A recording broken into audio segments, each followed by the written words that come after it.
एक बार एक कॉलेज में चार दोस्त पढ़ते थे। चारों एक ही क्लास में थे, इसलिए इनके बीच की दोस्ती काफी गहरी थी। एक दिन कॉलेज में अनाउंसमेंट की गई कि कुछ दिन बाद आपका एग्जाम लिया जाएगा। लेकिन ये बात ये चारों दोस्त भूल गए और एग्जाम की एक रात पहले ये चारों दोस्त पार्टी के लिए बाहर चले गए। अगले दिन जब चारों दोस्त कॉलेज गए तो उन्होंने देखा कि एग्जाम का टाइम ही खत्म हो चुका है।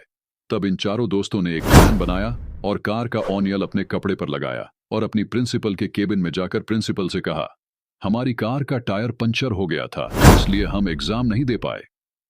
प्रिंसिपल ने कहा, ठीक है, तुम कल कॉलेज आना, कल तुम्हारा एग्जाम ले लिया जाएगा। चारों दोस्त खुश होकर वहां से निकल गए और ये सोचने लगे कि आज तो हम बच गए। इन चारों दोस्तों ने रात भर पढ़ाई की और जब अगले दिन एग्जाम देने गए तब इनसे कहा गया कि तुम चारों का एग्जाम अलग अलग क्लास में लिया जाएगा। चारों दोस्त अलग अलग क्लास में जाकर बैठ गए, लेकिन जब इनके हाथ में क्वेश्चन पेपर आया तब इनकी आंखें खुली की खुली रह गई, क्योंकि क्वेश्चन पेपर में सिर्फ एक सवाल लिखा था कि कार का कौन सा टायर पंचर हुआ था। चारों दोस्त हैरान हो गए। तब उनको अपनी गलती का एहसास हुआ। सीख, हमें कभी झूठ नहीं बोलना चाहिए, क्योंकि अगर आप जिससे झूठ बोल रहे हो और उसको आपके झूठ के बारे में पता है तो आप सिर्फ उसकी नजरों में ही नहीं बल्कि अपनी नजरों में भी बुरे और छोटे बन जाओगे।